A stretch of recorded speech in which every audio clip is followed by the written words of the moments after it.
from now until the 2019 NFL Draft takes place, we hope to showcase as many prospects as possible and examine both their strengths and weaknesses.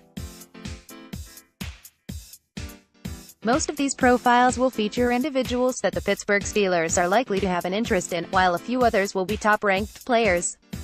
If there is a player you would like us to analyze, let us know in the comments below. Good tackler, willingness to set the edge. The bad first step, speed is inconsistent, bend around the edge isn't great.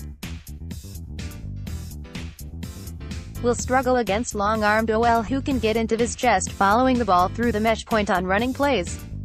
Pursuit to plays on the opposite side of the field.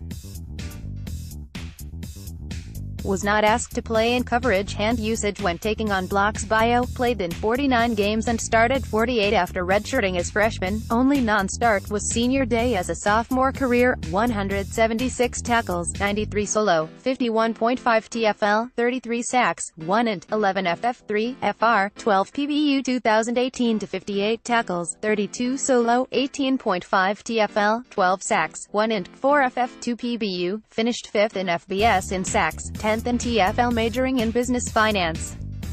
First Team Conference USA First Team 2017-2018 Conference USA All-Academic Team 2018 made Dean's List in the fall of 2014. Tape breakdown. When looking for NFL-caliber football players, Old Dominion is not one of the places you would normally look. According to Pro Football Reference, then have had 0 players drafted. Like ever. Oshane Ximines put up impressive numbers this year for the Monarchs and along with teammate WR Travis Fulgham, who both became the first from their school play in the Senior Bowl, have a chance to break that streak and become NFL draft picks. Ximines played primarily as in a 4-man front. He looked most comfortable rushing with his hand in the dirt but used a 2-point stance more in his senior season. He rushed from both sides as well, looking at home on either side. His best qualities are in the pass rush, but they're not all perfect. His first step at the snap is inconsistent, ranging to very good to average. The good news there is in the 5 games I watched, he never once jumped offside. If he can refine that first step, it would improve his pass rushing ability greatly. He has very good hands, very active, and uses them in a variety of ways against the OL. He likes to knock the blocker's hands down or use a cross chop most often to keep hands of him, and occasionally he'll use a forklift move to lift the arms up. He varies his pass rush move to keep the OL off balance using a club, swim, rip and pull rushes. He has a good feel when the OL oversets to the outside and is quick to counter to the inside. And when he can't get to the QB, he's always getting his hands up to try to knock down the pass. At Virginia Tech, lined up at the LD, he starts outside and sees the RT open too far and uses a slap swim to the inside to get pressure. Versus Virginia Tech, again at LDE, he pulls down the RT to open up an easy route to the QB. Versus Virginia Tech, he's standing up in the B gap, uses a chop swim to the inside to get kick pressure to force an incomplete pass. At East Carolina, straight bull rush against the RT, uses good hand placement and leverage to drive him back and through the QB for the sack. Versus Marshall, shows awareness to get the hand up on the WR screen. Able to tip and intercept. He doesn't have a great speed rush to the outside and doesn't bend particularly well around the edge, but can get around the edge when he gets off the blocks quickly.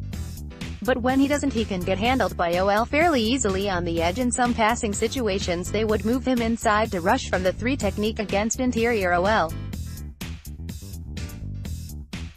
Versus Virginia Tech, from the 3 tech position, pushes the RG arms down and get around him quickly before getting tackled. Against the run, he shows a willingness to set the edge and prefers to use a long arm to the chest or his inside shoulder into the blocker to keep his outside arm clean. This is okay if you can get enough push to close down the inside gap.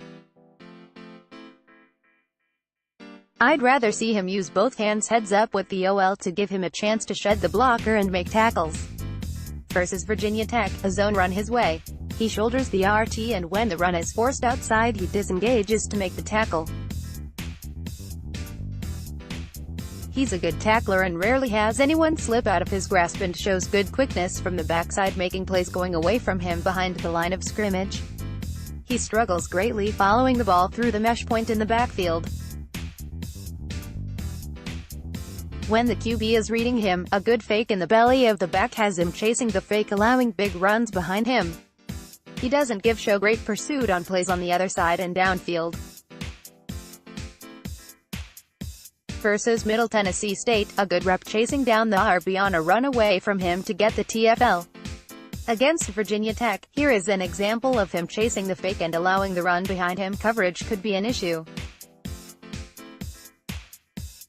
He wasn't asked to do it in the games I watched, and other than peeling off his rush to chase RB on a swing a few times and one 3rd and 19 play when he lined up off the ball, that was it.